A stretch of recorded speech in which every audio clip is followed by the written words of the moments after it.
Pantaslah Cilina kemarin kayak apa itu sakit ya, saya sudah merasakannya.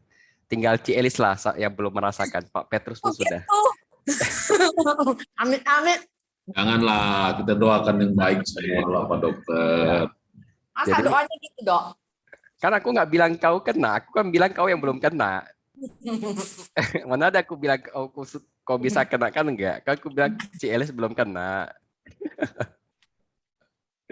Jadi teman-teman, hari ini saya mau berbagi sedikit bagaimana cara menjadi kaya.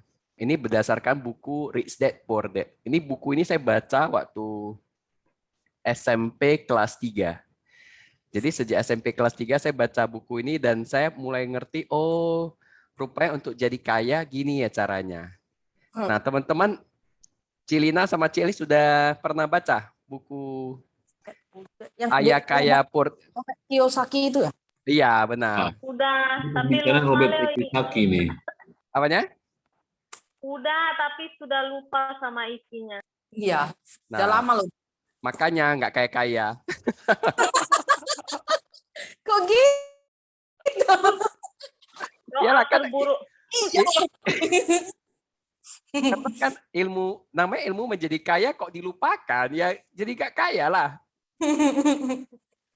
Jadi buku ini saya sharingkan hari ini ke teman-teman. Teman-teman ingat dan praktekkan agar teman-teman jadi kaya.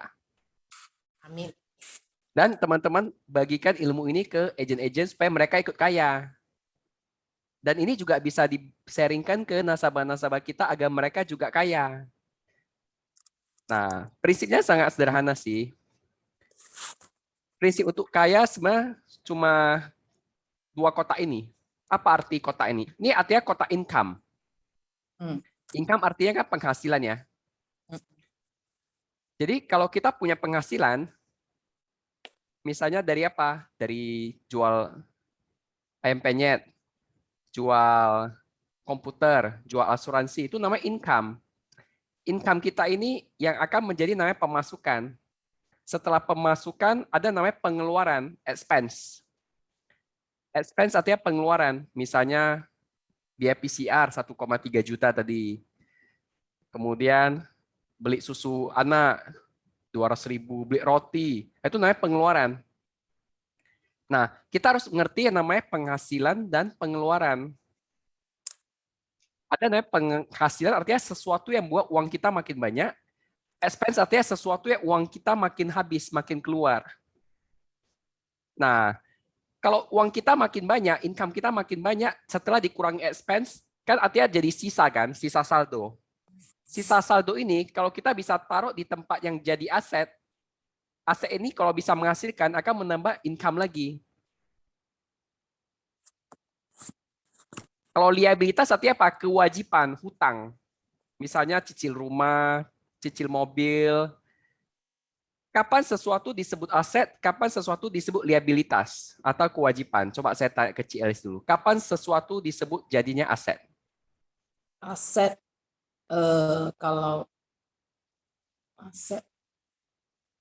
aset sudah menjadi milik kita loh. Aset menjadi milik kita dan dia bisa menghasilkan income. Itu kata kuncinya. Contohnya saya beli beli saham misalnya. Saya beli saham BCA. Saya kan saya beli saham BCA misalnya. BCA harga sahamnya naik dan dia menghasilkan dividen. Dan itu masuk ke income. Maka ini namanya aset. Tapi kalau saya beli saham yang jelek, misalnya saham Unilever yang lagi turun terus nih. Kalau saya beli saham, kalau dia harganya turun terus, dia bukan menjadi aset yang berkembang, tapi jadi aset yang stagnan, tapi bukan liabilitas. Kalau liabilitas itu kayak mobil mewah. Misalnya saya beli Fortuner, pakai sistem sewa cicil di leasing. Mobil ini kan saya harus bayar pajaknya, bayar maintenance-nya. Ini kalau nggak menghasilkan uang, itu namanya jadi pengeluaran. Nah, kalau jadi pengeluaran namanya liabilitas. Dia bedakan garis hijau sama garis merah. Kalau orang mau makin kaya, buat bagaimana asetnya makin banyak yang bisa menghasilkan garis hijau ke income. Tapi kalau mau makin miskin, perbanyaklah liabilitas yang jadi expense keluar.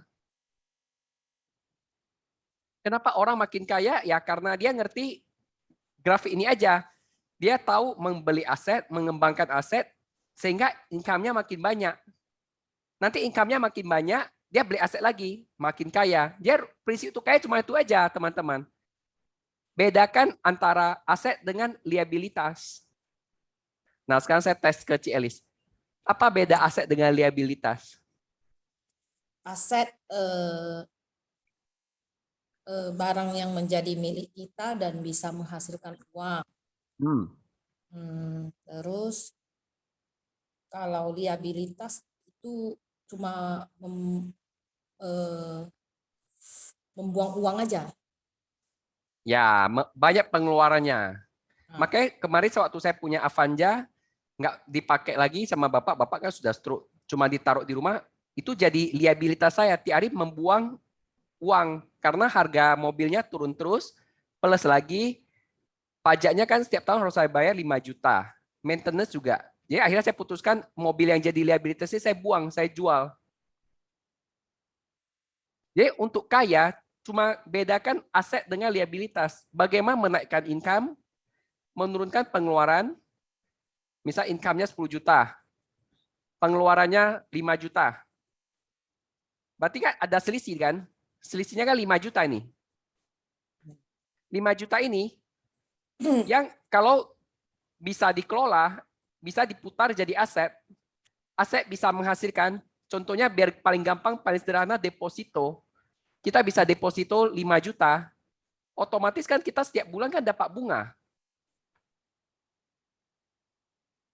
Nah, jadi selain dari income kita dari pekerjaan kita sehari-hari, kita juga dapat income dari aset kita yang bekerja. Itu maksudnya. Ya, sebenarnya cara menjadi kaya gampang nggak, Ci Elis? Gampang. Yang penting ada aset, asetnya bisa bekerja, menghasilkan untuk kita. Kalau ada liabilitas kita buang. Jadi kita nggak banyak pengeluaran. Pengeluaran kita kan datang dari ini expense. Oke, saya lanjut ya.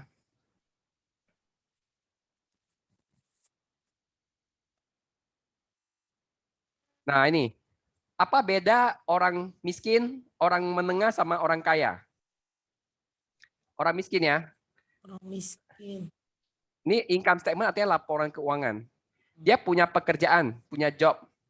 Dia punya pekerjaan, dapat penghasilan, dapat gaji kan. Habis itu gaji yang masuk ini ada pengeluaran keluar. Keluar apa? Bentuk pajak. Orang kerja kan bayar pajak. Atau dia sewa rumah. Kenapa di sini sewa rumah namanya pengeluaran? Karena udah keluar ya udah hilang. Contohnya Ci Elis sekarang sewa rumah. Itu kan kamu boleh tinggal tapi uangnya kan sudah hilang, Ci. Iya. Untuk makan. Kau udah jadi tai, kan nggak bisa jadi duit lagi kan? Iya. Untuk transportasi, naik Grab. Untuk pakai baju. Jadi kenapa orang miskin? Karena gaji dia masuk, keluar, pengeluaran semua habis. Jadi nggak ada aset yang terbentuk, teman-teman. Belum lagi kalau tiba-tiba ada pengeluaran ekstra, misalnya sakit. Atau tiba-tiba meninggal. Itu karena nggak ada asetnya, otomatis hilang. Apalagi kalau dia ada cicilan motor, cicilan mobil, yang nggak pernah dipakai, cuma dibeli, ditaruh aja. Wah itu makin habis lagi, tambah lagi pengeluaran. Nah, ini orang yang miskin ya. Orang miskin sebenarnya sih masalahnya adalah ketika penghasilannya lebih pas-pasan dengan pengeluarannya. Misalnya orang gaji kerja 3 juta, pengeluaran 3 juta. Ya udah dia miskin terus. Kenapa namanya miskin? Artinya dia nggak punya aset, teman-teman. Dia kalau orang nggak punya aset, maka dikatakan dia miskin. Dan dia akan makin miskin ketika pengeluarannya makin besar dibandingkan dengan income-nya. Jadi masalah orang yang miskin ini adalah bagaimana menaikkan penghasilannya dulu. Kalau penghasilan nggak naik, atau nggak tekan pengeluaran, dia nggak akan pernah punya aset dan dia nggak akan pernah naik level menjadi kelas menengah. Oke, saya lanjut ke kelas menengah ya. Nih, kelas menengah ya. Orang kelas menengah dia kerja, ada income, ada gajinya, gajinya cukup besar. Gajinya karena cukup besar, setelah dipotong dengan pajak, cicilan rumah, cicilan mobil, cicilan kartu kredit, cicilan sekolah, dia masih bisa bersisa dalam bentuk asetnya, yaitu dia berhasil cicil aset rumah sama aset mobil. Lalu kalau kaya gimana teman-teman? Yang kayak gini, dia selain dari gaji, misalnya dia bekerja, kalau dia bekerja berarti dia ada salary. Kalau misalnya dia punya rumah sewa, namanya rental income. Dia punya sewa rumah. Bayangkan saya punya 10 rumah, masing-masing rumah saya sewakan 10 juta per bulan. 10 juta per tahun. Kalau 10 rumah udah 100 juta. Nah itu maksudnya rental income. Ada lagi dividen. Misalnya dia beli saham, dapat bagi hasil saham. Ada lagi bunga, dia ada deposito. Atau kalau dia ada royalty of riding, itu termasuk income-nya. Nah, pengeluarannya apa? Pajak, cicilan aset, cicilan rumah. Jadi cara kerja gimana? Dia bagaimana membentuk aset. Dia beli real estate, beli rumah, beli saham, beli obligasi, beli surat utang, punya kekayaan intelektual, misalnya dia tulis buku. Kalau tulis buku kan dia dapat royalti. Jadi orang kaya itu dia punya banyak sumber penghasilan. Kenapa dia namanya kaya? Karena kalaupun dia nggak kerja, dia bisa dapat uang dari sewa rumah, dari dividen sahamnya, dari bunga depositonya, bunga obligasinya. Atau kalau dia beli polisequis, super fund atau cash plan atau new education, Q-Smart, itu termasuk sumber income lagi. Ya teman-teman, kira-kira udah kelihatan beda orang miskin, orang menengah dan kaya. Coba saya tanya Cilina dulu.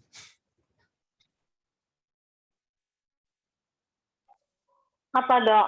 Apa bedanya orang kaya, miskin dengan menengah?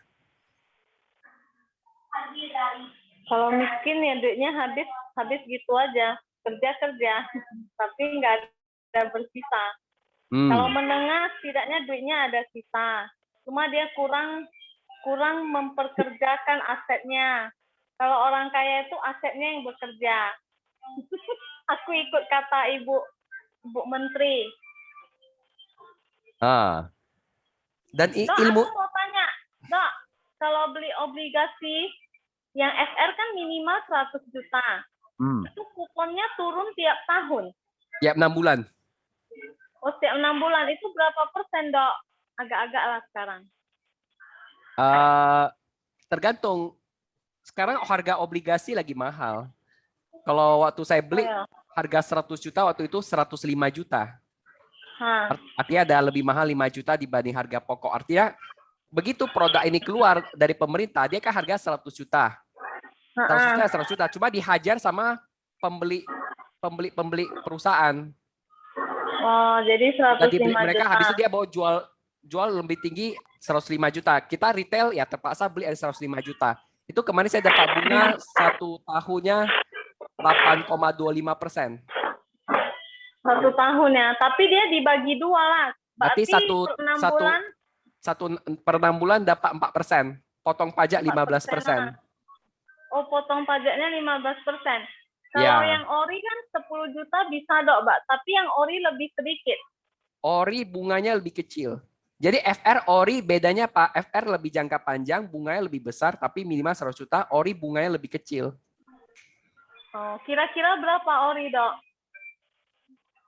Tergantung tipenya. Tanya aja ke marketing bank. Kamu kasih saya list bunga ori sama bunga FR. Saya coba cek. Nanti dia bunga beda, harga beda. Oke, siap, Dok. Nah, lanjut, Dok. Jadi kalau kita ngerti prinsip ini, kita baru ngerti, oh uang kita harus diputar. Paling sayang itu kita punya uang tunai, kita semua taruh di tabungan, itu paling sayang sekali. Karena uangnya nggak kerja, tidur aja. Lula nggak ajarin aku main obligasi, main FR. Nah, ketika menyalahkan orang lain karena nggak mau belajar sendiri, gimana bisa maju? Kita aku aja nggak diajarin siapa-siapa, aku belajar sendiri. Maju Kan kena gitu mundur kuncinya. kena Ya, tapi udah belajar nggak suruh aku beli SR juga. Nggak Ah, suruh aku nanti beli suruh kau ori. beli, kau bilang kau suruh aku, emang uangku banyak, Enggak kau lah. marah lagi nanti. Lu kyo deposito aja. Deposito Tapi sekarang Tinggi obligasi sekali. nggak cocok beli sih, lagi mahal. ya, lagi mahal kan. Bagusan Oke. deposito atau mulailah belajar beli saham, beli stok. Saham ada Budianto lah beli, dia yang urus. Ya, boleh beli saham, beli koin. Nah, itu koin saham semua termasuk aset. Saya beli real estate kemarin waktu di Jemadi, saya kan beli rumah nih, rumah yang ketiga sekarang. Jemadi waktu beli pertama harganya 425 juta. Sekarang harga udah jadi 700-an juta dalam waktu 5 tahun. Jadi rumah itu naik hampir 100%. Dan naik di sini yang saya beli 488 juta.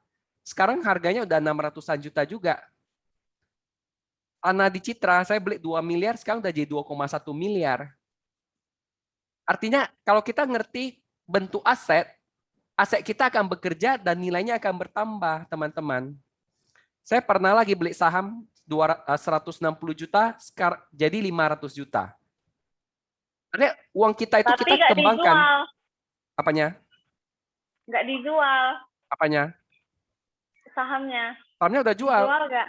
Itulah udah jual. sahamnya Oke. udah jual jadi 500 juta, makanya bisa beli tanah yang di Citra. Oh, ya. Oke. Obligasi saya ada beli 100 juta sejak tahun 2015. Itu tiap tahun saya dapat 3.300.000 2 kali. Jadi setiap bulan dapat 500.000 uang jajan dari obligasi 105 juta. Habis itu saya pernah beli lagi obligasi 100 juta untuk Xiaoling. Itu harganya waktu itu murah. Itu waktu belum corona. 100 juta untuk 100 juta. Dapat bunga 7% setahun. Dalam waktu 1 tahun, tahun depannya harga obligasinya naik jadi 107 juta. Saya beli 100 juta, saya jual 107 juta. Saya untung 7 juta dalam waktu 1 tahun. Plus kupon lagi. Kuponnya lumayan 3 jutaan kan. Ya kalau kita punya uang dan kita punya ilmu ini, uang kita yang bekerja. Saya beli koin lagi, waktu kemarin harga koin lagi jatuh-jatuhnya, saya beli di harga $6. Sekarang udah jadi $21. Itu udah naik 3-4 kali lipat. Nah, itu termasuk contoh beli aset. Lalu yang hal-hal liabilitas yang buat uang kita berkurang, kita coba cari cara gimana supaya kita buang. Contohnya cicilan yang ada bunga besar itu cepat-cepat kita selesaikan. Ya kunci kaya sebenarnya simpel aja. Naikkan penghasilan, kurangi pengeluaran. Setelah itu kan dapat sisa. Sisa itu kita kembangkan jadi aset. Aset itu kalau bisa kita kembangkan, dia bisa dapat income setiap bulan. Itu kunci jadi kaya. Jadi nggak ada rahasia lain. Kalau mau kaya ya cuma itu aja. Apa teman-teman yang pertama? Naikkan income. Naikkan income. Kurangi Kedua? pengeluaran. Setelah itu kan dapat sisa aset setiap bulan. Itu diapain? Beli saham, beli aset loh. Beli aset. Ingat ya, beli aset adalah beli sesuatu yang bisa jadi penghasilan lagi. Jangan beli sesuatu yang nilainya berkurang. Contohnya kalau cewek-cewek suka beli tas. Tas Hermes 50 juta, 20 juta. Oh, saya tak pernah. Tas Chanel Mau belikan. 5 juta, 10 juta. Itu jangan. Mau belikan. Kalau saya Aku nggak belikan, kau pernah. mau jadi istri kedua. Janganlah, nanti aku begado sama Xiaoling. Ngeri kali. Jadi tas itu Apanya dokter nih? Astaga. Kayak gitu Ya, ceritanya nih. Mesti Hermes diluruskan nih. mahal. Masa dia kasih aku gratis? Jadi harus jadi bininya. mana boleh. baru bisa. Saya udah ajari teman-teman supaya jadi kaya nggak boleh beli tas. Masa saya belikan kamu tas lagi? Sudah salah. Yang betul ada kasih kamu deposito itu baru benar. Gimana sih masa mintanya tas harga yang turun? Mintanya koin lah, koin yang harganya naik terus. Atau Kembali saham yang ke naik laptop, terus. Pak. Ini ceritanya poor middle customer ini gimana selanjutnya Pak Dokter? Jadi teman-teman perlu paham bahwa untuk kaya sebenarnya sangat sederhana. Gimana caranya untuk kaya? Naikkan income, kurangi Naikkan income, kurangi pengeluaran, ada sisa, duitnya beli aset. Kelly, masak di situ. Nah, Kelly. pertanyaannya Mama niti. asuransi kesehatan termasuk di mana? Kan di sini nggak ditulis asuransi termasuk di mana. Asuransi termasuk di mana? Expense. Asuransi kesehatan termasuk expense-nya. Yalah, bayar seumur hidup. Karena uangnya hilang. Ya. Kayak sewa rumah. Kayak di sini kayak sewa rumah. Nah, tapi kalau Qsmart New Gain termasuk yang mana? aset, Aset. Di sini Qsmart. aset, Dan hebatnya Qsmart apa teman-teman? Dia adalah Ada aset nilai tunai. Ya. aset yang diskon habis. Contoh ya, Budianto ngambil UP 500 juta, dia bayar premi berapa setahun?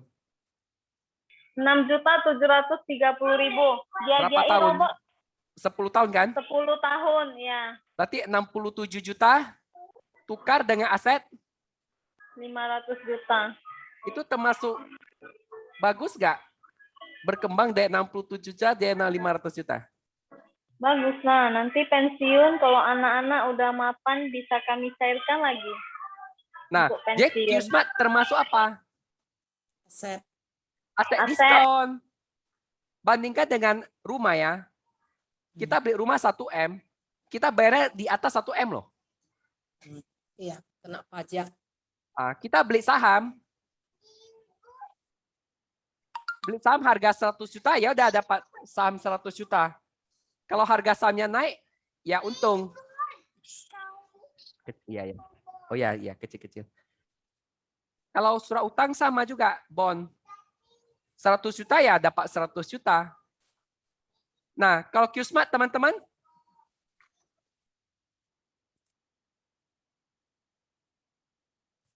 untuk 500 juta cuma 67 juta, diskon 90% loh. Kalau kita ngerti prinsip ini, orang kaya, menurut teman-teman suka beli Qsmart nggak?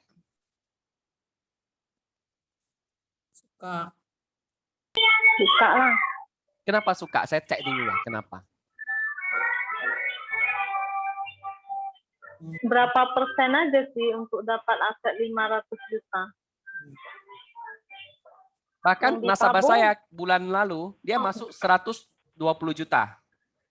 Kali 5 kali. 5 tahun. Modalnya 600 juta.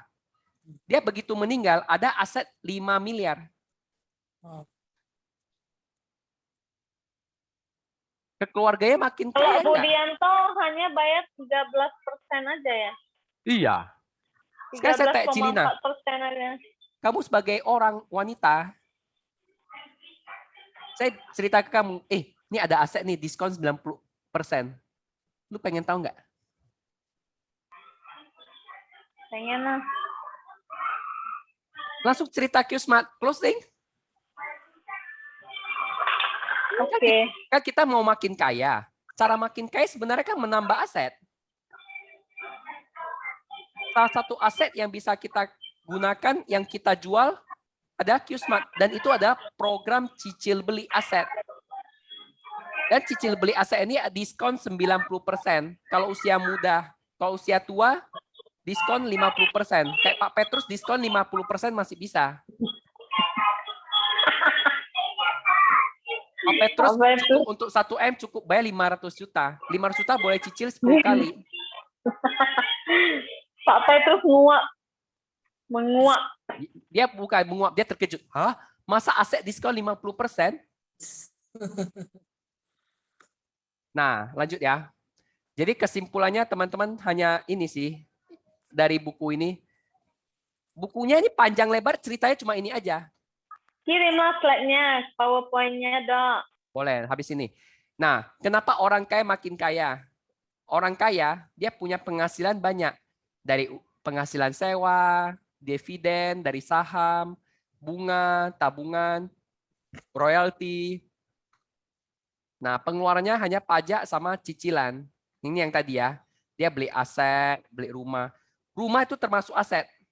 Kalau kita sewa rumah, itu artinya kita nggak punya aset rumah. Artinya kita membayar sewa untuk dapat tinggal.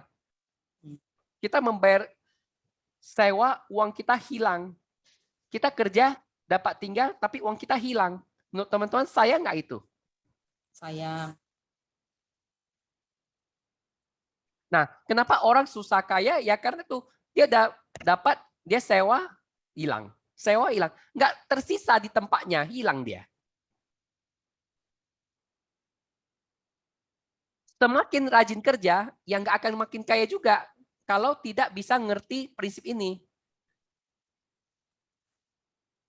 Jadi, kalau kita ngerti ini, maka kita akan berusaha menaikkan income kita, mengurangi pengeluaran kita, kemudian kita belajar investasi, kita belajar untuk kelola uang, agar uang kita makin banyak. Dan hebatnya adalah uang itu bisa beranak pinak, bisa berkembang biak kalau kita tahu cara letakkannya. Tapi kalau kita nggak tahu letakkannya, ya selesailah. Makin habis. Apalagi kita tahu ada nama inflasi. Setiap tahun uang itu berkurang nilainya. Hari ini 100 juta, nilainya 100 juta. Tahun depan jadi 95 juta. Kenapa? Karena inflasi 5%. Jadi 100 juta itu jadi 95 juta secara nilai. Nah, jadi apa beda ayah kaya dengan ayah miskin? Ayah kaya bilang, kurang uang adalah akar dari kejahatan.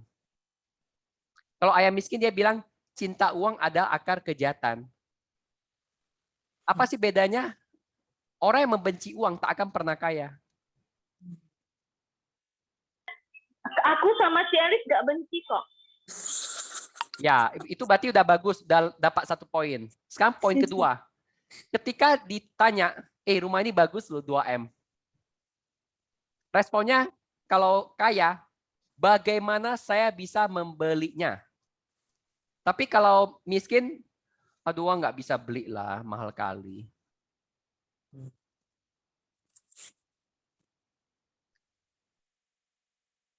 Apakah pola pikir kita menjadi kaya adalah bertanya, bagaimana saya bisa membelinya? Pernah nggak ketika satu hari pengen beli rumah, kita bukannya ciut, aduh nggak bisa beli lah, apalagi dengan penghasilan sekarang. Atau kita berubah, bagaimana saya bisa membelinya? Cara hitungnya gimana supaya bisa saya dapat beli? Ayo, yang mana lebih sering? Yang kiri atau yang kanan? Yang ciut. Ciut. Jadi untuk kaya, saya kasih satu rahasia. Jangan pernah ciut untuk membeli suatu aset. Bantu hitung Kanada. Jadi gini prinsipnya, ketika kita mau kaya, kita kan tahu kaya artinya punya aset. Mau kaya kan? Oke, mau kaya. Berarti mau punya aset dong? Ya. Mau punya aset gimana cara belinya? Berarti naikkan penghasilan, kurangi pengeluaran. Kan cuma itu aja prinsipnya untuk kaya. Kemudian lanjut ya. Orang kalau mau kaya, paksa diri kamu untuk berpikir.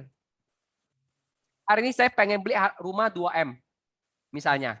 Paksa pikiran kita untuk mau berpikir gimana cara bisa dapat.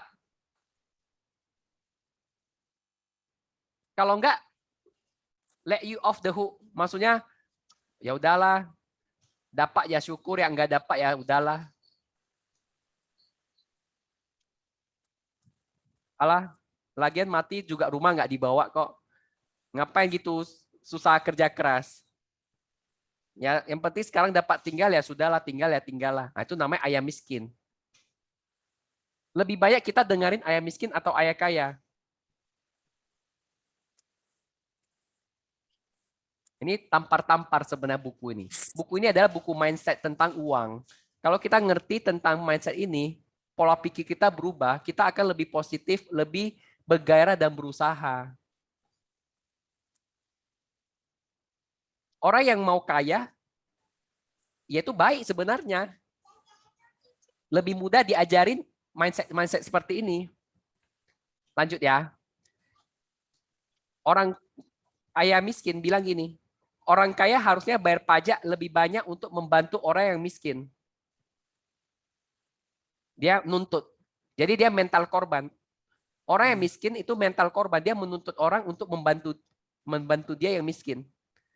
Kalau orang kaya, dia bilang gini, pajak menghukum orang yang menghasilkan dan memberikan penghargaan untuk orang yang nggak bekerja. Pajak, misalnya saya punya penghasilan, saya dikasih pajak lebih tinggi. Karena penghasilan saya makin besar. Kalau bagi orang kaya, pajak itu malah membuat orang jadi malas. Udah lah, nanti pemerintah bayarin kok kalau isoman di Hotel Novotel Soichi. Itu maksudnya.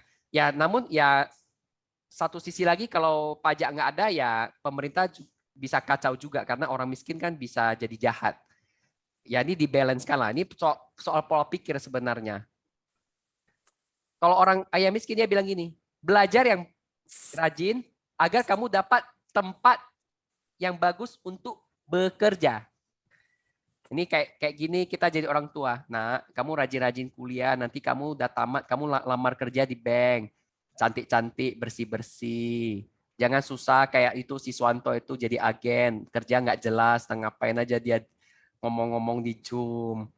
Nggak jelas itu penghasilannya nggak pasti. Kadang ada, kadang nggak ada. Kau kerja aja, ngapain usaha. Nah itu namanya ayam miskin. Dia suruh anaknya pergi cari kerja. Tapi yang sebenarnya kalau mau kaya adalah rajinlah tetap rajin belajar. Supaya kamu bisa dapat menemukan perusahaan yang bagus untuk kamu beli.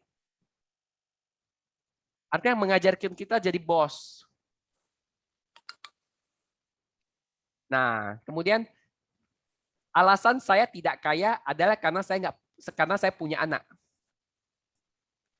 Dia jadikan anaknya alasan. Lu tahu nggak Ci Elis? Lu uang nggak bisa kaya karena punya anak. Anak saya makannya banyak. Dosa itu dosa. Nah, harusnya benar adalah saya harus kaya karena saya punya anak.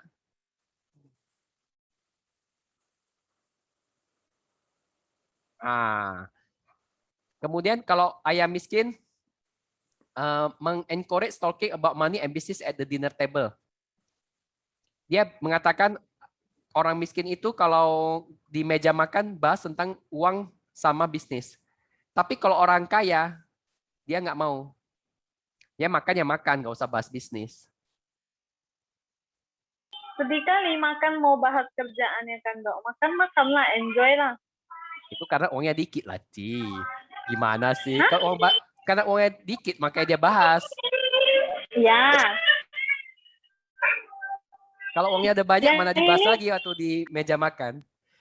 Ya memang. Ya makan aja lah. Kalau duitnya udah banyak, makan aja lo. Ngapain dia bahas Rasanya lagi? uangnya dikit, makanya dia bahas waktu makan. Aku Besok kita makan apa lagi ya? Dok. Oh ya. Karena dia udah kaya, ngapain udah kaya bahas uang lagi waktu makan. Ya teman-teman, coba pikir. Teman-teman ada nggak pola pikir ayam miskin di dalam diri teman-teman? Ada beberapa, Dok. Yang mana, Ci Elis? Nomor 2, nomor 3.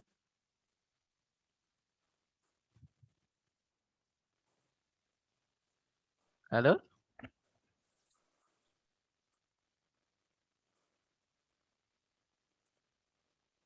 Itu aja.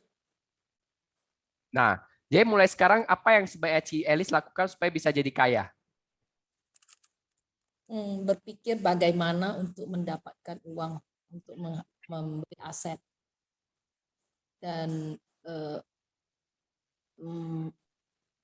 berpikir lebih keras untuk menghasilkannya. Jadi tanya ke diri bagaimana saya bisa beli? Bagaimana saya bisa berpikir lebih keras supaya bisa dapat? Dia nggak suruh kita bekerja lebih keras loh, tapi berpikir lebih keras.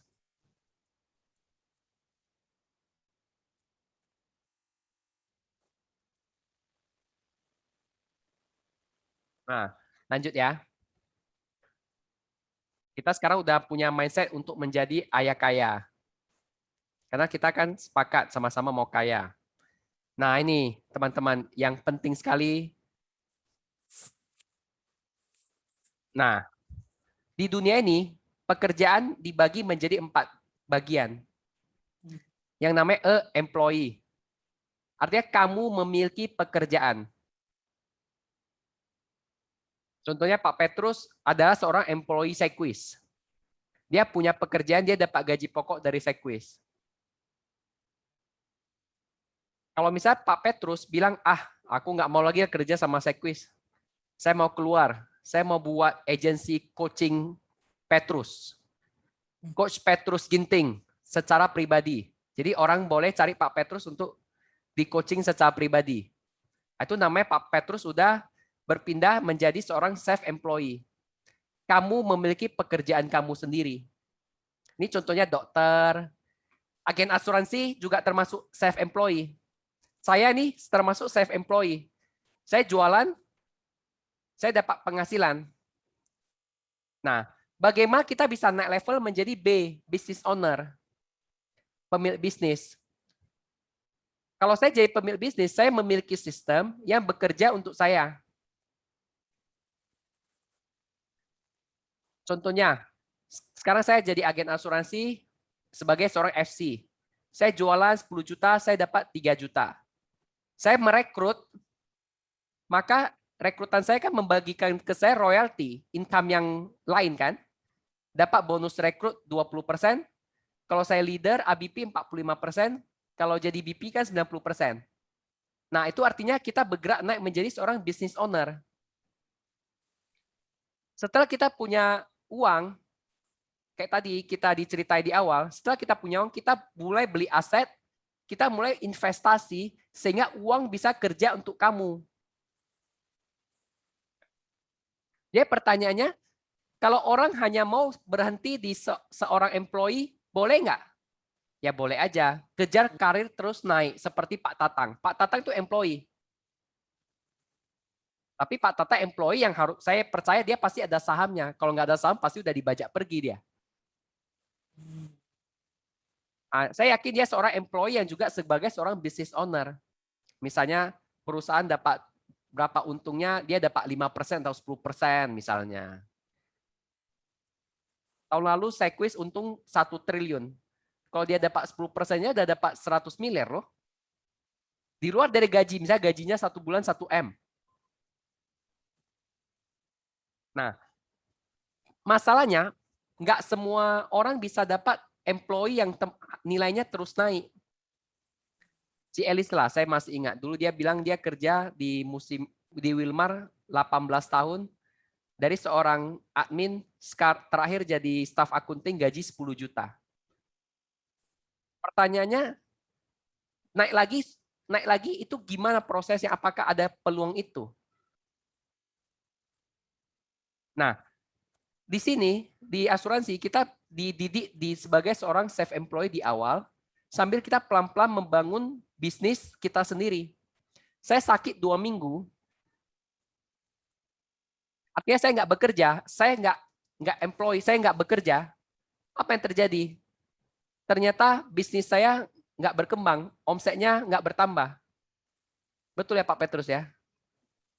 Artinya saya masih self-employed, bisnis saya belum jalan sebenarnya. Harusnya kalau saya lagi sakit 2 minggu, income saya tetap masuk, artinya saya baru udah berhasil jadi business owner.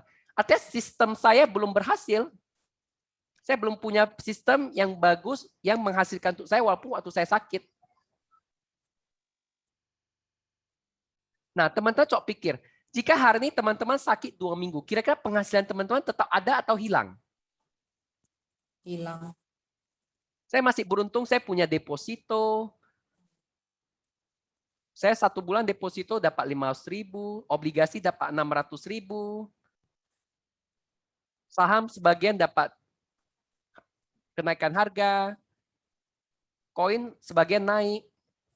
Jadi saya berhasil mengumpulkan sedikit yang saya investasikan sehingga uangnya bisa menghasilkan untuk saya waktu saya 2 minggu nggak kerja. Nah, kalau teman-teman tiba-tiba hari ini 2 minggu nggak kerja, penghasilannya hilang, ada nggak penghasilan sampingan lain? Saya tak Cielis lah. Saya hari ini Cielis sakit nih 2 minggu. Income-nya dari jualan ada nggak? Jualan Nggak makanan? Nggak ada. Dari asuransi ada nggak? Nggak ada. Dari investasi ada nggak? Nggak ada. Jadi makan apa? 2 minggu sakit. Nah, kita bicara 2 minggu sakit COVID. Tapi kalau kita bicara nanti kita udah tua, kita udah pensiun, misal kita udah usia 60, udah pensiun, nggak ada tenaga kerja lagi, pernah bayangkan usia 61 sampai 75, 15 tahun makan apa?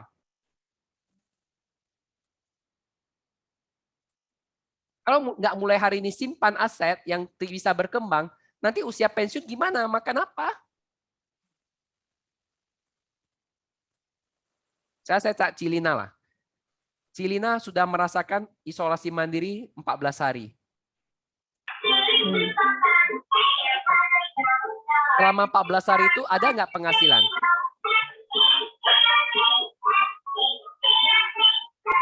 Komisi dari servis loh. Dari yang jualan-jualan sebelumnya kan? Ya. Jika kemarin nggak pernah ada jualan, kira-kira ada nggak penghasilan? Nggak ada. Nah, ini kan Lina. Pernah membayangkan 14 hari nggak ada penghasilan sama sekali. Gimana itu rasanya? Depresi lah. Nah, pernah nggak bayangkan nanti usia pensiun nggak ada penghasilan? Karena nggak ada kumpul aset dari sekarang.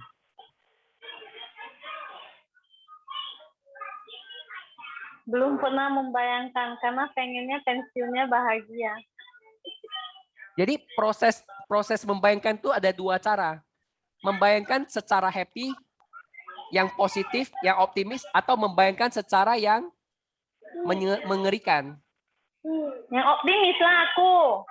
Kita perlu belajar melihat dari 2 sisi. Kita membayangkan hari ini saya kalau udah tua punya banyak aset kaya gimana enaknya. Itu kita udah bayangkan satu. Besok kita bayangkan lagi yang kedua. Kalau kita sampai nggak ada itu apa yang terjadi? Jadi motivasinya datang dari 2 hal. Aku Dapat nggak mau nikmat kayak mertuaku, Dok. sama menghindari susah. Nah, kenapa emangnya mertuanya kamu, Ci? Nggak mau lah. Kenapa nggak mau? Apa yang Menyusahkan terjadi? anak.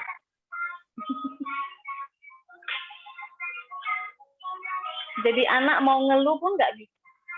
Bersabar di depan dia padahal hatinya dongkol.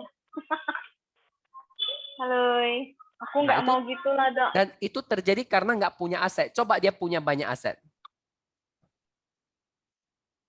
Iya benar. Sampai jamur kecilku pun bilang, ayo kalau tua bisa nggak usah lah menyusahkan anak susu katanya. Itu kalau Karena dulu dia tualang belajar ilmu ini. Kalau orang ngerti ilmu ini, dia nggak akan susahin orang di masa tuanya. Dia akan tahu cara mengontrol pengeluarannya, berusaha naikkan penghasilannya, belajar investasi, bukan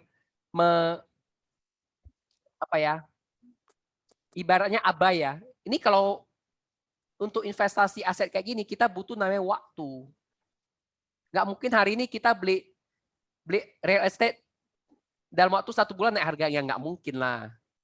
Butuh beberapa tahun, butuh waktu. Saham juga sama, obligasi juga sama.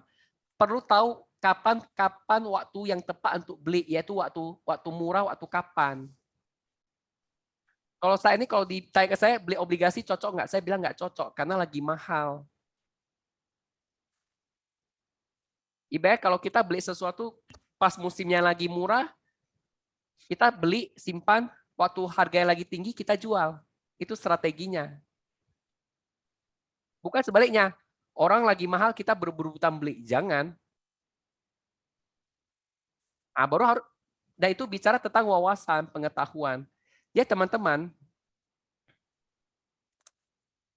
Tadi waktu dikasih lihat data sama Pak Petrus, saya screenshot nih. Ini AA-nya 4, 2, 3. Ini artinya apa? Ini artinya toko kita yang buka di bulan 1, Direct Suwanto ada 4 toko aja yang buka. Saya mau kaya, mau tokonya banyak atau sedikit yang buka? Banyak. Contohnya saya lihat Cielis, ini tokonya 1, 1, 1, 0, 0, 1, 0. Ini artinya toko yang buka itu 1 bulan itu 1. Makanya kadang tokonya pun nggak buka. Toko nggak buka artinya apa? Nggak ada income. Katanya mau kaya. Caranya adalah naikkan income. Maka caranya gimana? Buka toko. Teman-teman bisa pilih. Mau bisnisnya besar atau yang kecil. Yang sebelah kiri bisnis kecil, yang sebelah kanan bisnis besar. Mau buka toko hanya sendiri aja yang buka? Atau malas lah buka toko lagi capek, tidur aja lah. Nggak usah prospek, nggak usah ngapain. Itu artinya bisnisnya bisnis kecil atau bisnis besar? Kecil. Kalau bisnis yang kecil, kira-kira penghasilannya naik terus atau tetap atau turun? Stagnan. Stagnan cenderung turun sebenarnya. Bandingkan dengan bisnis yang besar. Bisnis besar adalah bisnis yang buka cabang dan cabangnya bisa mandiri. Dengan saya sakit 2 minggu, saya sadar cabang saya masih jelek, nggak mandiri. Saya nggak kerja, yang lain juga nggak kerja. Artinya bisnis saya ini sangat rawan untuk tutup. Kalau sampai saya 1 bulan nggak kerja, udah hilang. Sempat 1 tahun hilang, ya udah hilang. Katanya income-nya mau membesar. Tapi kalau bisnisnya kecil ya nggak bisa.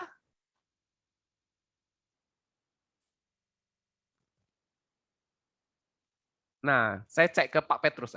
Betul nggak yang saya katakan tadi Pak Petrus? Atau Ya, Bapak ada pendapat lain? Ya memang ini kan ibarat kita buka toko nih. Kalau kita nggak buka toko ya jangankan buka pun kalau kita buka selalu terlambat ya hasilnya juga terlambat. Orang buka toko siang sama buka toko pagi pasti akan beda dong gitu ya. Apalagi kita tidak buka toko. Nah jadi setiap bulan itu cobalah semua yang kita punya toko kita itu kita suruh buka semua. Kan kelihatan tadi dari yang buka toko 1 di belakangnya kan ada income-nya. Kan kelihatan di situ Bapak Ibu. Begitu tokonya nggak buka, nah ini contoh nih. Ini tokonya nggak buka, udah jelas nggak ada income-nya. Jadi real sebenarnya ya. Jadi ini nggak apa namanya, bukan membual kita nggak. Ini fakta. Jadi apa yang ada tertulis itulah kehendak. Jadi contohnya ini tepat sekali. Jadi bicara soal tadi kita bicara mengenai apa ya, Robert T. Kiyosaki itu sudah lama juga saya baca. Ada juga bicara mengenai 4 kuadran. Nah kita mau masuk ke level yang paling tinggi di kuadran keempat misalnya seorang investor. Tapi bagaimana kita mau ke situ gitu ya? Artinya kalau perjalanan sekarang kita sebagai self business ini untuk masuk ke kuadran ketiga aja kita masih sulit ya. Padahal sistem kita sudah ada. Nah, cuman masalahnya sistem itu belum bekerja karena apa? Nah, tinggal kita sendiri. Coba kita lebih fokus di sini gitu. Dari sini kelihatan sebenarnya ada hal-hal yang bisa kita pelajarin ya, Bapak Ibu. Nah, ini kelihatan ya, validasi 4BP. Apa Anda tidak ingin mempunyai toko seperti ini? Artinya Anda menjadi seorang sistem yang sudah kita pakai ini bisa jalan. Ini kan pola akhirnya bagaimana sistem itu kalau sudah jalan seperti inilah. Jadi kalau Anda menjadi BP 3 atau BP 4, ya kalau saya bilang itu kalau masuk kuadran ya ini masuk di kuadran keempat di BP 4 lah. Anda mungkin sakit, lagi tidur saja, keran Anda tetap muter gitu ya, air itu jalan, berarti sistem Anda sudah jalan. Tapi kalau Anda sakit kemudian justru income terjadi stagnan atau bahkan berkurang, nah itu berarti tidak jalan, bahkan apalagi minus katanya. Berarti Anda belum mencapai apa yang sebenarnya menjadi visi di perusahaan kita ini sebetulnya. Visi kita perusahaan kan bagaimana supaya kita menjadi seorang bisnismen semua, menjadi seorang pemilik bisnis. Yang notabene kita diharapkan bisa mempunyai apa yang nama passive income, kan begitu. Tujuannya kan passive income sebenarnya. Nah, itu yang sebenarnya kita mulai dari sekarang. Nah, angka-angka tadi yang ditunjukkan itu sebenarnya bisa menjadi kita untuk menganalisa kita sendiri. Waduh, kan kelihatan tuh. Tujuan saya memberi angka-angka itu sebenarnya supaya kita bukan, oh begini loh pencapaian saya. Hasilnya ya udah kelihatan sesuai dengan apa yang terlihat gitu. Nah, jadi jangan dibiarin begini gitu ya, ayo. Jadi lebih semangat gitu supaya sistem jalan, toko kita lancar jualannya, income kita bertambah, itu aja sih. Ya Pak Dokter, silakan Pak Dokter. Ya, thank you Pak Petrus. Jadi teman-teman, kenapa saya bilang saya 2 minggu sakit, bisnis saya belum jalan? Ya iya, karena saya belum punya BP.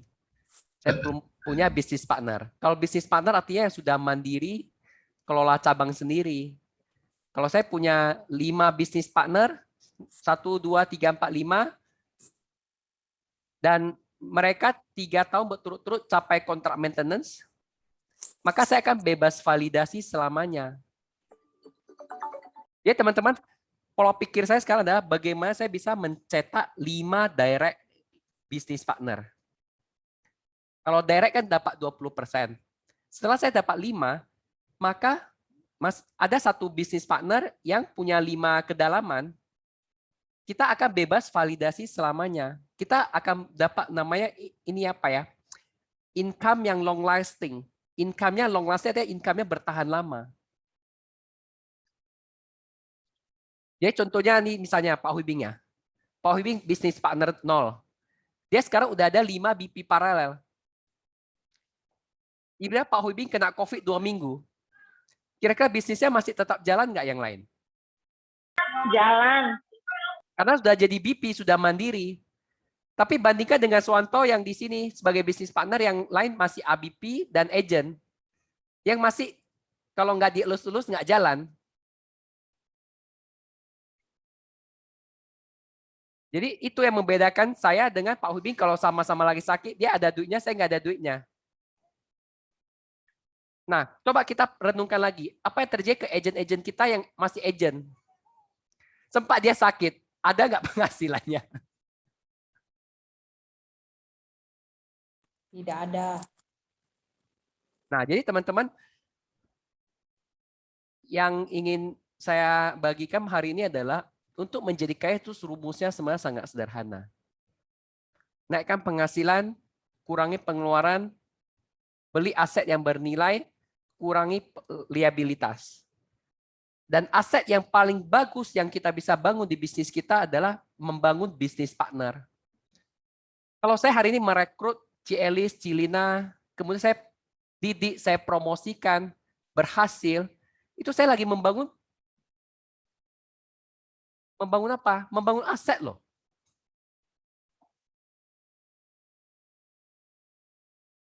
Pak Rio aja berhenti jadi trainer. Dia lanjut jadi agensi. Dia udah ada NPK katanya. Kenapa? Karena dia juga pengen membangun bisnis. Betul nggak Pak Petrus? Pak Rio udah jadi agent. Pak Rio jadi agentnya mana Pak? Aku nggak tahu. Ada sih. Tapi itu nantilah, udah jadi, nanti kan lihat sendiri. Oh, belum ketahuan, masih rahasia. Oh, masih dirahasiakan, walaupun sebenarnya sudah ada gambaran sih. Pak Kiki paling, dia udah pernah ngomong dulu. Ya kita lihatlah nanti. Nah, kita juga nggak tahu, mungkin Pak Petrus tahun depan berpikir menjadi bisnis partner, ya kita juga nggak tahu. Karena orang itu kan punya masanya. Bahkan saya mau sharing ya, saya ada satu teman SMA, dia kuliah sampai ke Australia, pulang ke Indonesia dia buka toko roti.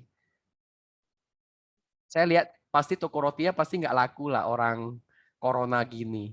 Nggak ada yang ke kafe-kafe. Dia kan sistem kafe roti.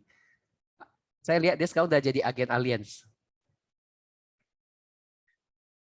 Ya ini salah satu jalan cari uang yang paling gampang menurut saya.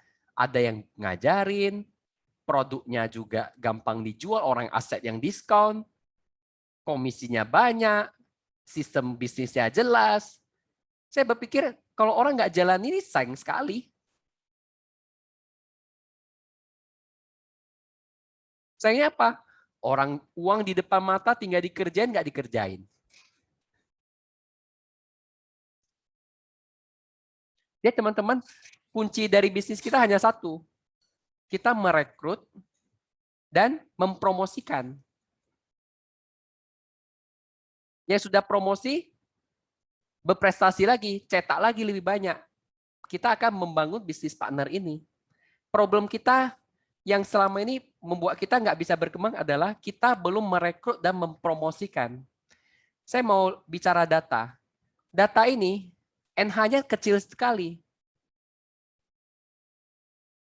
Saya pribadi NH juga kecil sekali, makanya nggak gitu berkembang. Saya ditanya sama Cilina waktu PRP kemarin, kok saya nggak bisa kayak dulu ya? 2017 saya banyak omsetnya. Ya iya, dulu kamu rekrut banyak, sekarang kamu rekrut sedikit. Gimana bisa bisa sama? Yang namanya kita rekrut, ya akhirnya kan bisa down, bisa lemas.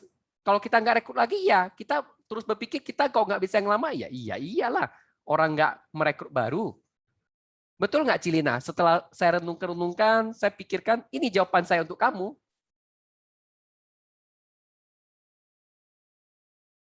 Nggak dengar, Ci. Iya loh, Dok. Udah tahu kan bedanya kenapa 2017 omset bagus, sekarang nggak bagus? Ya, Apa bedanya? entah rekrutnya pun sedikit. Iya, Dulu problemnya direkrut. jadi bertanya, dulu kok bisa rekrutnya banyak, ini kok rekrutnya jadi sedikit. Jawabannya gampang, Ci. Karena nggak merekrut. Aigo, oke lah, Dok. Jadi tahun lalu kenapa bisa promosi? Kenapa tahun ini nggak AA-nya ngempot-ngempotan, tokonya banyak yang nggak buka? Ya karena nggak rekrut baru. Suwanto, kenapa AA-nya dikit? Ya karena nggak rekrut baru. Katanya mau kaya, tapi toko yang dibuka dikit. Gimana bisa kaya? Nah, coba. Cukur kumis dan jenggotmu lah, Dok. Ya, nanti saya cukur kalau udah sembuh. Ya, teman-teman, saya renungkan lagi, oh, kenapa saya nggak bisa kaya? Ya iyalah, karena saya masih bisnis kecil, saya masih self-employed. Ini, yang GAF ini. Kalau mau kaya, harus business owner, banyak cabangnya. Maunya tua kayak mamaku, Dok. Banyak uangnya, enak dia. Mamamu tua, punya banyak uang. Iya.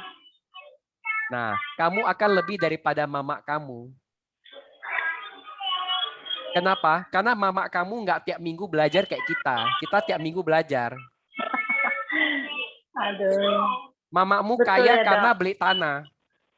Cuma dia udah beli tanah, kebetulan harga tanah naik, sawitnya harganya naik, dia jual, dia untung.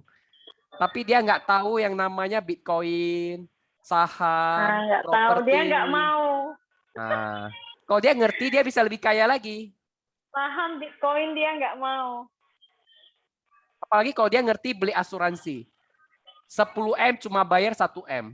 Siapa yang nggak makin kaya Dia coba? ngerti lah, Dok. Dia kan ada masuk loh sama aku. Tapi UP-nya sedikit kali. Aduh. Itu dulu kesehatan. Dia ada masuk yang super fun loh, Dok. Ya, Jadi dulu kalau kau dia lagi- prospek lebih banyak mamamu akan lebih kaya. Ya, kemana lah. Sekarang mau masuk pun kurasa udah ditolak teknis. Super fun itu paling gila bunganya. Bunga 15% setahun, Ci Elis. Wah, beli super fun 3 polis. Untung sempat beli 3 polis ah. Hana 2, Alden 1, 3 polis super fun.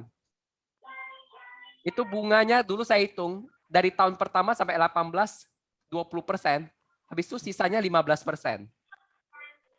Itu obligasi yang sangat menarik itu. Yang super fun itu. Mamaku ini tinggal terima tahapan. Itu untung kali dibandingkan dengan bank, untung dan itu aman sekali. Nah, itu enak. Uang sudah bekerja untuk kamu. Masalahnya kamu mau lebih cepat dapat uang atau lebih lambat. Kalau lebih lambat, maka waktu kamu untuk investasi akan makin pendek.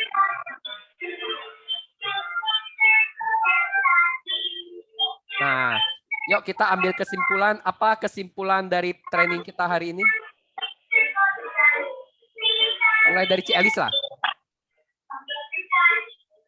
Prinsip utama itu kita harus membeli aset dan aset untuk mendapatkan dan buang liabilitas. Kurangi lah, nggak bisa buang juga lah. Tetap ada liabilitas harus dibayar. Cuma yang bisa dikurangi, kurangi. Contohnya kayak sewa rumah. Ini saya sangat sedih lihat Cilina sama Elis sewa rumah. Itu uangnya habis terus. Ya. Segera pikirkan cara bagaimana caranya bisa beli rumah dengan cepat. Itu paling cepat. Supaya bebas dari pengeluaran yang hilang-hilang ini. Tanya ke diri sendiri, Pak, saya pikir bagaimana saya bisa lebih cepat punya rumah sendiri.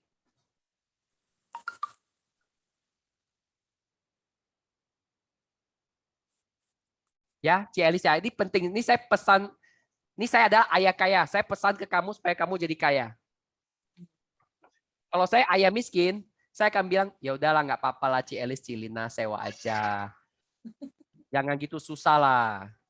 Lagian uang matimu nggak dibawa. Itu ayah miskin yang membuat kamu tetap miskin. Tapi kalau saya bilang, woi kalian cepat beli rumah, jangan sewa terus. Oi, Mama beli aku aja rumah. sering bilang, Cepat saya beli. itu. Kak Kwai Be, Mama cepat aku beli. setiap hari kayak mama aku kau. Dapat beli, uang habis-habis terus itu. Itulah mamamu bisa kaya karena dia cepat beli rumah.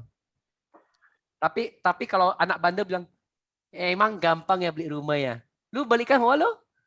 Suka lu kau Kalau aja. aku enggak Hawa lu. gitu. Oh, Nah, kayak gitu kurang kayak kira-kira ajar kan. kali itu. Nah, itu anak kurang ajar, Enggak lah. biasanya nggak bisa maju. Aku iyakan aja. Iya, Mak. Doakanlah, Mak. Doakan bisnisku lancar, aku bilang. Harusnya kamu bilang, ya Mak, Wah mau beli rumah tahun depan. Mak, ada teman nggak yang bisa masuk polis tahun ini? Oh gitu ya? Ya Oke, iyalah oke, minta oke. referensi. Ya, ya. Good. Oke. Namanya pikirkan cara Pak saya pikir agar lebih cepat beli. Mamaku gitu-gitu, oma-oma rumahnya 3 biji loh, Dok. Ya iyalah, dia mengerti ilmu ini, ilmu kaya. Dia beli real estate. Nih, Aku kok begini ya? Tamat SD bu enggak mamaku? Ayo. artinya dia punya satu ilmu tapi ilmunya dipakai. Titi tadi udah ngaku sendiri, udah baca dan udah lupakan semua. Padahal ini ilmu penting. Jadi artinya nggak perlu banyak kali ilmu. Sedikit pun yang penting dipergunakan, Dok ya. Benar. Dengan maksimal. Betul ya Pak. Apalagi Ya. ilmu kaya, itu yang paling penting Kak. Aku kadang lagi duduk merenung kan, si Kevin bilang gini, Mama kenapa stres? Minta duit lo sama Popo, Popo kan kaya. Ya, Astaga. mama aku telepon, dia telepon, Popo minta duit lah, Mama lagi stres, mama aku ketawa. Nah, mamanya dia tahu ilmunya untuk dia sendiri, tapi dia nggak ngajarin anaknya. Makanya hari ini saya jadi ayah kaya ngajarin supaya yang ikut kelas hari ini jadi kaya. Iya. Ilmu itu yang paling penting adalah satu, ilmu jaga kesehatan. Kedua, ilmu jadi kaya. Dua ini aja dipakai terus, udah cukup. Yang lain Oke. bonus-bonus lah. Mau bisa masak, mau bisa nyuci, mau bisa rias cantik-cantik itu bonus lah. Tapi ingat ilmu sehat sama ilmu kaya itu yang paling penting. Oke. Kapan Dok mau jalan-jalan ke Pekanbaru ke rumah mamaku? Nggak usah lah corona. Mamaku hari itu telepon tanya, Sonto. Corona dia. Aku kirim ke WA dia. Lu koheng mak iya bin. Ayo sih lo kok aneh ya? Kayaknya Dok Suwanto udah jadi anak angkat ini, Lim. Bukan, mamaku tanda dia aja Dok, nggak tanda yang lain. Aku Itu. kirim muka dia yang brewoan. Aku pernah Mamaku traktir terkejut. mamanya di pangsit, dia ingat terus dia. Oh gitu ya. Brewoan mama, ayo sih lo, kok jadi gitu dia? Iya Jadi- mak, lagi sakit. Jadi saya pernah ngomong sama Mama Ayah Cilina. AI mau nggak anak AI jadi hebat? Soalnya Mamanya asik bilang dia nggak bisa kerja asuransi. Kurang ajar nggak mama kayak gini? Mama aku bilang, ah bonyai, panas-panas teh ayam aja kau, katanya gitu loh Pak. Masa mama sendiri jadi ayam miskin? Harusnya dukung malah hancurin. Ya udah aku hajarlah dengan satu mangkok mie pangsit dan ceramah. Ya Akhirnya pasti bertobat dia. kan nggak mungkin ada asap kok nggak ada api dokter. Ya mungkin mamanya melihat selama ini Lina kurang ini, nggak pernah gigih ngerjain sesuatu, nggak pernah sampai selesai. Fighting spiritnya kurang gitu ya. Nah mungkin itu salah satu cambuk juga itu dari jadi dia tahu ya. Itulah Pak, karena mama ngomong gitu, aku Makanya lu mesti buktiin dong sama mak lu. sampai Bangkok terkejut dia. Aku suruh dia ke Medan jagain Kevin. Mak, habis itu tahun depannya aku bilang, Mama, aku mau ke Holland. Hah? Lu dapat Holland? Iya, terkejut dia. Wah, mantap-mantap katanya. Nah, barulah dia. Barulah dia. Nah, ketika barulah dia harus lebih keren lagi. Mak, saya baru beli rumah. Mama coba datang lihat nih, cocok nggak rumahnya? Kan gitulah. Mak, saya baru beli rumah lagi, Mak. Coba datang lihat, pai-pai, cocok nggak rumahnya sama saya? Saya udah DP. Nah, gitulah. Iya, dalam bentuk aset sekali bicaranya. Jangan Li. aset, jangan jalan-jalan lagi, udah kadaluarsa. Kalau Oke. jalan-jalan kan udah hilang ya, nggak ada yang tertinggal. Kalau aset kan jelas, Li. Iya. Sekarang kumpul Oke. otak kita Berarti kumpul aset. sekarang harus mikir bagaimana saya bisa Mobil beli sudah, ya townhouse kan? 500 juta itu. Pasti bisa, kecil. Orang saya punya bisnis, punya banyak toko yang jalan. Nah, ini toko-toko saya jalan. Nah, nih ada berapa toko. Jadi kalau bisa AA-nya jangan gitu lagi. Ya artinya Oke, Pak. 5 bulan ke belakang nih maksimal bikin, jangan paling nggak minimal bisa 5 AA minimal satu. Mana ada minimal lagi. Aku mau 6, Pak. Ini Iya, sekarang artinya- mau kaya kok 6. 12 lah. Gimana mau kaya cuma 6? Ya, kalau memang targetnya kaya kan sudah tahu caranya. Masa seperti apa. cuma 6 mana bisa kaya? 12. Nah, saya hitung-hitung ya. Swantop 4 plus 2, 6. 6 plus 4, 10. Pantas saya nggak kaya, cuma 10 toko yang buka. Direct. Bulan ini berapa? 3 tambah 2, 5. Cuma 7. Aduh, kayaknya kapan cuma 7 toko. Ya, sekarang pola pikir kita adalah kita mau kaya. Kalau mau kaya, toko masa yang buka dikit. Kalau mau buka dikit, tokonya harus yang laku kali lah, yang 1 miliar lah. Wow. Frekuensinya dinaikin kalau mau Iya, bikin. Wow. rekrut yang lebih kaya, jual lebih besar. Walaupun Ya. toko dikit, nggak apa-apa, omset tetap besar. Ya, sekarang kalau kita lihat AA, kita jangan takut. Ini adalah toko kita yang bikin kita kaya, punya aset. Kalau ditanya, 1 minggu udah PRP berapa toko? 1. Hah? Cuma periksa 1 toko aja. Katanya mau kaya, kok cuma 1 toko. Ayo, Cilina itu, Cielis, ayo, tokonya dibuka nggak, dicek nggak? Ini 2 minggu ini benar-benar buat saya sadar lah, income saya ini sebenarnya terancam. 0 loh produksi, itu 2 polis itu lemparan dari bulan lalu sih. 0. Udah tanggal berapa? Mau besok tanggal 17, omset masih 0. Saya 0, berarti teman-teman semua juga lagi 0 juga. Sini pelnya. Belum ada omset, belum ada AA, mau kena sini pel. Jadi prinsipnya sih teman-teman, untuk kaya sebenarnya sangat simpel sih.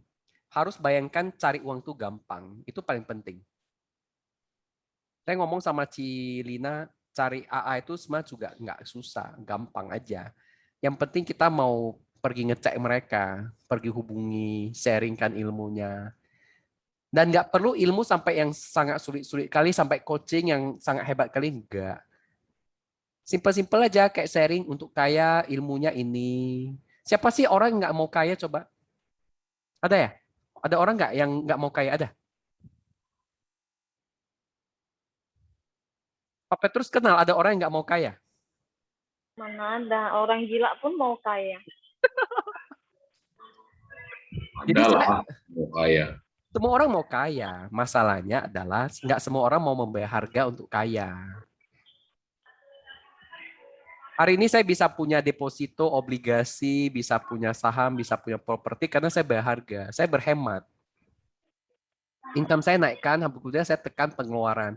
Karena saya belajar ilmu ini sejak SMP.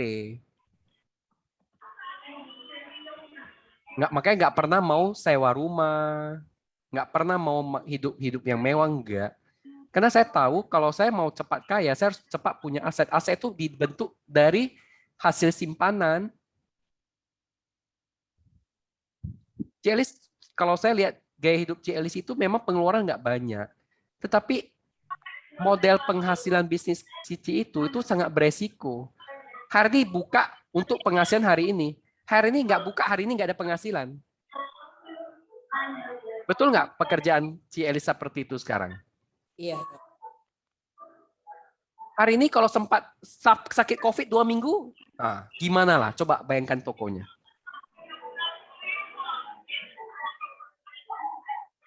COVID ini penyakit orang kaya loh sebenarnya. Kenapa gitu, Pak? Iya dong. Kalau nggak dibayar pemerintah bisa bengkok lah kita biayanya itu. Apalagi nggak punya asuransi, waduh. 11 juta aku berobat. Itulah. Jadi sebenarnya bukan penyakit orang miskin. Kalau orang miskin kena ya, kalau nggak ada bantuan pemerintah ya inilah laga ilmu lah, ya kan? Laga ilmu dengan penyakitnya. Yang pemerintah itu obatnya itu dikurangi sebenarnya aku lihat. Terlepas dari itulah ya masalah dikurangi atau tidak, tapi itu menunjukkan kosnya besar. Per kepala itu dihitung 9 juta loh satu hari. Itu kalau Avigan, obat antivirusnya, kalau pakai pemerintah, obatnya cuma 20 biji. Aku makan 52 biji. Kali. Ya itulah kos gede kan. Ya itulah namanya dibayar pemerintah, dikasih yang minimal lah. Makanya direnung-renungkan lagi, orang itu kalau nggak ada uang ya nggak gitu dihargai. Buktinya kesehatannya aja lah. Mau masuk Novotel Soichi katanya gratis, cuma untuk 240 orang. Itu penuh terus lah itu. Siapa yang nggak mau nginap di hotel, nggak kerja, ngapain, nggak di hotel dikasih makan. Orang bodoh pun mau. Penuh memang. Kecuali genting lah, kayak Vanili kemarin, agenku dikasih masuk. Oh, dia kok nggak opname? Pakai itu dia. Plannya kan 600, Dok.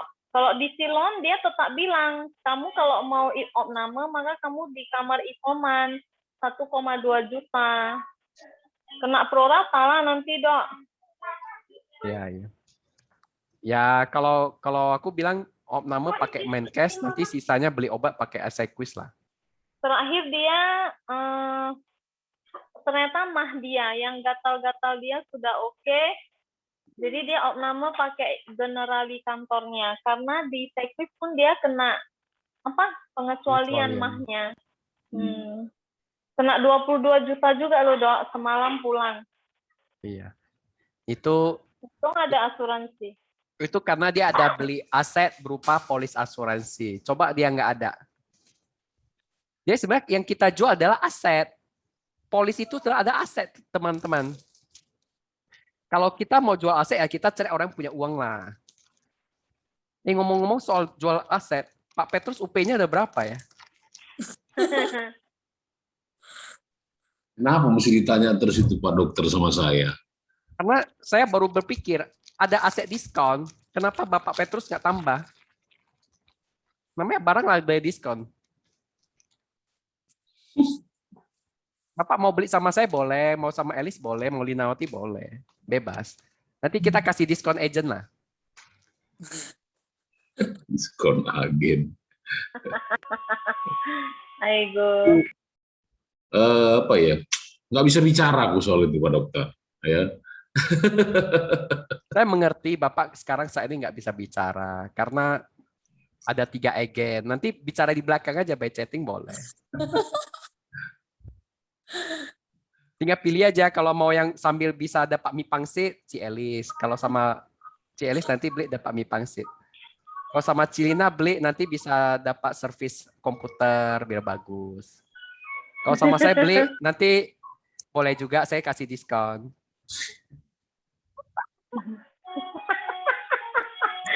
Pak Petrus sampai Tapi aku pikir lagi polis Qsmart itu bagus sekali loh. Itu diskon aset. Barang 1M cuma jual 100 juta. Dan 100 juta boleh cicil 10 kali. Malam ini aku akan bahas tentang Qsmart. Kita udah lama nggak bahas produk. Nanti malam kita belajar Qsmart lagi. Dengan cara penyampaian yang lebih menarik. Nanti ajak timnya ikut GM. Kita akan bahas tentang Qsmart. Saya renungkan lagi Qsmart itu benar produk yang sangat bagus loh. Ya, kalau Cilina lah ke mall, ada baju diskon 90%, Cici beli.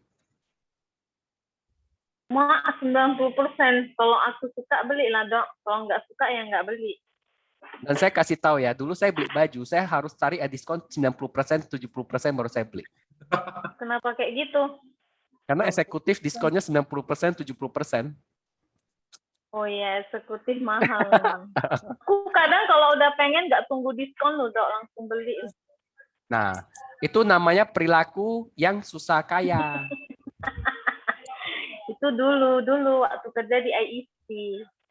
Nah, kalau Semenjak di Techquiz nggak pernah lagi. kalau kita ngerti cara menahan, kita namanya belajar menahan kontrol diri. Kita mau sesuatu, kita bisa tahan. Itu namanya kontrol diri. Saya kalau mau beli mobil mewah sekarang bisa nggak? Bisa. Tunai pun bisa. Mau beli BMW sekarang pun bisa. Tapi itu namanya adalah kebodohan. Karena itu adalah sesuatu yang nilainya menurun. Itu pajaknya aja berapa, Dok? Jadi kita harus bedakan namanya aset sama liabilitas. Kecuali aset saya sudah sangat besar. Misalnya saya punya saham, koin, atau rumah, atau income, aset yang dia menghasilkan untung itu lebih besar daripada nilai cicilan mobil mewah, itu mau beli silakan. Misalnya saya punya aset senilai 10 miliar. Dia bisa menghasilkan 1 bulan 50 juta. Sekarang saya punya aset 10M. Dia bisa menghasilkan 1 bulan 50 juta. Kalau beli mobil mewah BMW misalnya 1 bulan cicilan 10 juta. Cicilan 10 juta, saya dapat passive income 50 juta. Boleh nggak beli? Ya boleh. Karena passive income saya 50 juta, cicilannya 10 juta. Tapi jangan pernah beli mobil mewah pakai yang namanya penghasilan aktif. Misal kita jualan, dapat komisi, kita sengaja bayarin untuk beli mobil mewahnya, itu jangan. Bagus saya alihkan untuk beli rumah dulu. Nah, artinya itu mobil mewah kalau dibandingkan ya beli rumah dulu. Tapi kalau kita belum ada mobil, kita butuh operasional mobil, ya nggak mau ya tetap kita beli mobil tapi yang mobil lebih murah. Biar cicilannya nggak berat. Itu aja sih yang mau saya bagikan. Ci Elis, ada yang kamu dapatkan lagi, Ci, dari pembahasan kita?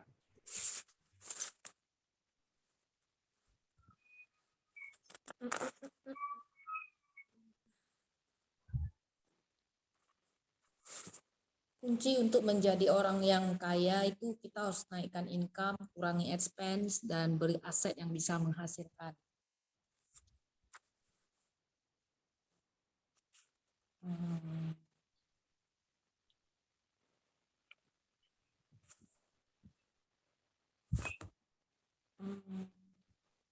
Untuk menjadi kaya, cepetan beli Qsmart.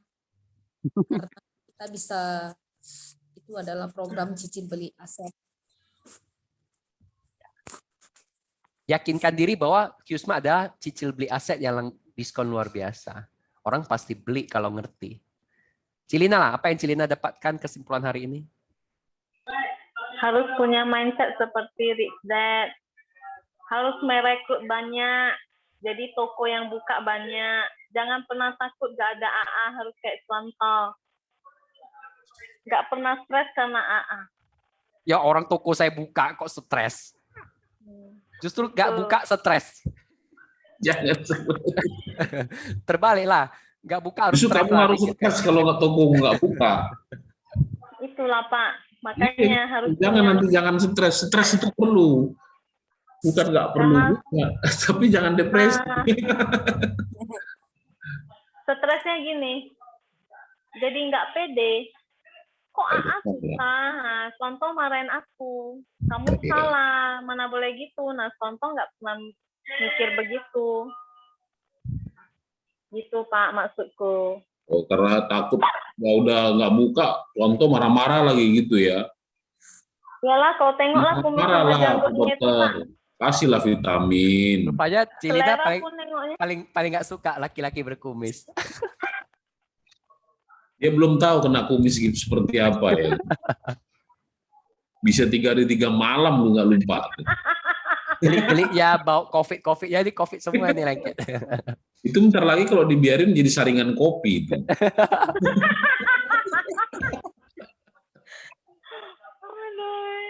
Cilina ada satu tips ya kalau untuk kembangin AA. Belajar jadi leader lah. Kan kita udah belajar leadership level 1 sampai level 5. Kalau kita mau AA kita konsisten ada, kita harus promosikan orang. Oke.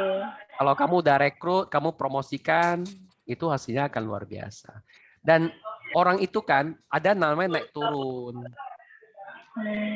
Orang dia awalnya kan semangat join, habis itu dia down. Kalau dia udah down, memang untuk menaikkannya lagi perlu keterampilan khusus. Namun saya percaya kalau kamu makin berhasil, orang itu kan akan kepengen ikut kamu lagi. Buktinya dulu kamu hilang 5 tahun. Habis itu diajak lagi mau. Kan nggak ada yang tahu. Tapi masa itu butuh waktu untuk menunggu. Dan kalau kamu menghabiskan waktu kamu untuk menunggu orang-orang yang kayak gini, bagusan kamu gunakan untuk cari yang baru. Ya, oke Dok. Rekrut nasabah-nasabah itu paling menarik sebenarnya. Oke. Yalah. Yuk Pak Petrus, ada kesimpulan dari Bapak sebelum kita tutup? Sebenarnya intinya itu tadi, kita sudah belajar hari ini, ya sesuatu yang baru, sebenarnya bukan baru juga, tapi ini menjadi refresh bagi kita semua ya, buat teman-teman, supaya kita tahu sebenarnya kalau kita ingin lebih, ya kita memang harus punya waktu yang lebih.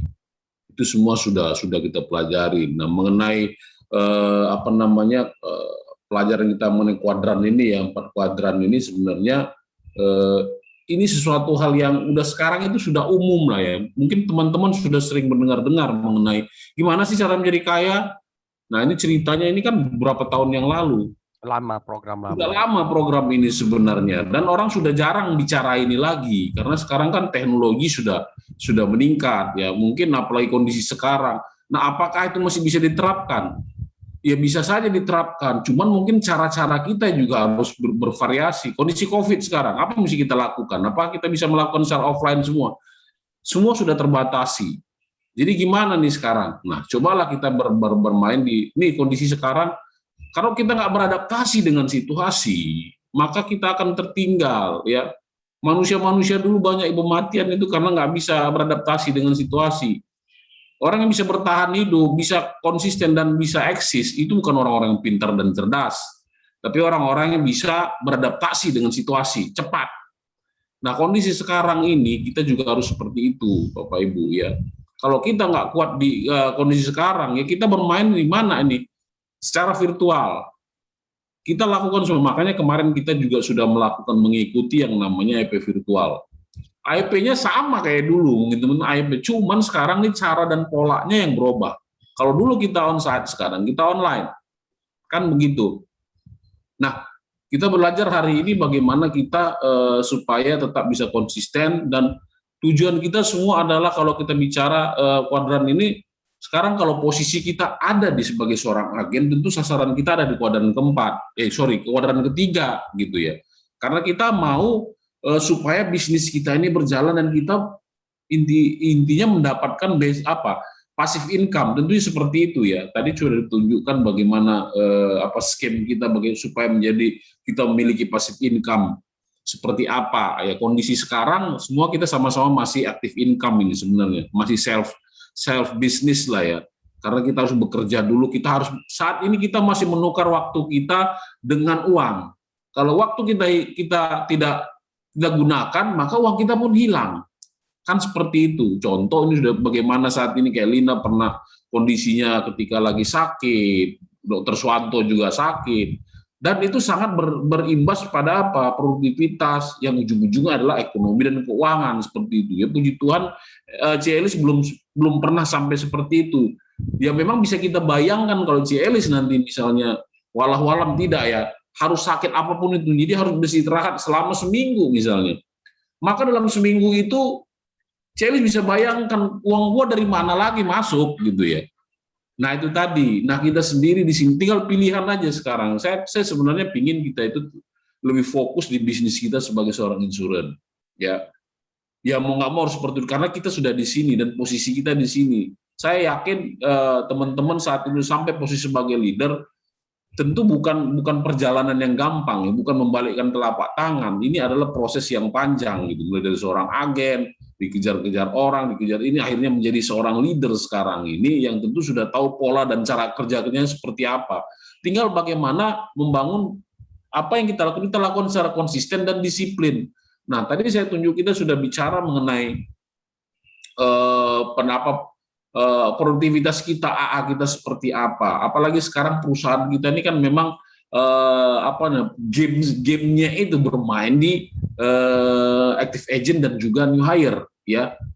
Karena untuk mencapai sasaran atau target lebih sekarang difokuskan ke kalau misalnya AA kita naik, pasti yang namanya income kita naik. Kalau toko kita semuanya buka, pasti income dari toko-toko itu akan masuk kita, kan itu logikanya seperti itu, logika berbisnis. Jadi kita sudah bicara itu. Jadi kita harapkan hari ini teman-teman semua, ayo ya, jangan biarkan toko kita itu tidak dibuka ya. Karena agen-agen itu semua adalah aset kita. Agen itu aset semua. Yaitu dari situlah income Anda masuk. Kalau Anda tidak bisa kelola aset Anda, maka yang rugi adalah Anda sendiri gitu ya. Aset sudah di depan mata, tinggal kita mau nggak menyiapkan waktu lebih banyak, mau nggak fokus ke situ, mau nggak konsisten melakukannya dengan disiplin gitu ya. Kita punya sistem kita ada dan bagus sekali gitu ya. Kita hanya tinggal mengimplementasikannya, lakukan dan lakukan gitu. Ya jadi sebenarnya kita nggak bisa juga ya karena ini kita udah di sini nih bisnis, kita sudah berdiri di bisnis kita ini. Kita ada partner bisnis dari Sequis. Anda bukan karyawan, Anda partner loh. Ya Anda berbisnis dengan sebuah perusahaan yang luar biasa. Jadi kesempatan lah. Jadi ayo kita bermain saat ini supaya games kita ini bisa kita mainkan dengan hati yang happy, pasti dengan sasaran yang memang mau kita capai. Kejarlah sampai kita bisa mencapai yang namanya seorang bisnismen atau seorang yang punya bisnis sendiri. Ini adalah bisnis kita. Tapi bagaimana bisnis kita ini bisa menghidupi kita sehingga income kita tidak perlu kita lakukan, kita tukar apa? Jangan sampai ya, sehingga kita nggak perlu tukar waktu kita dengan uang gitu. Walaupun dalam kondisi sakit, ya tadi udah dicontohkan ya BP 0 itu semua saya yakin walaupun sakit seminggu, saya yakin kondisi keuangan tidak akan terlalu terganggu ya, karena akan ada.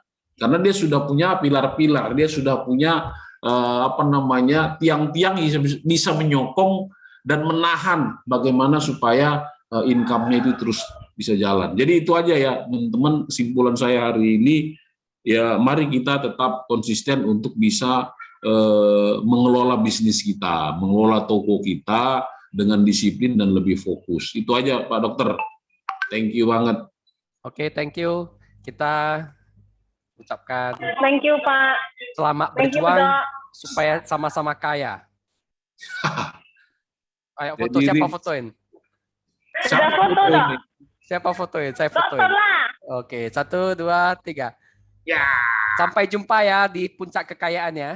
Oke, sampai ketemu ya teman-teman. Bye-bye. Terus ingat chat ya. Nggak usah segan, chat aja kalau mau tambah kopi.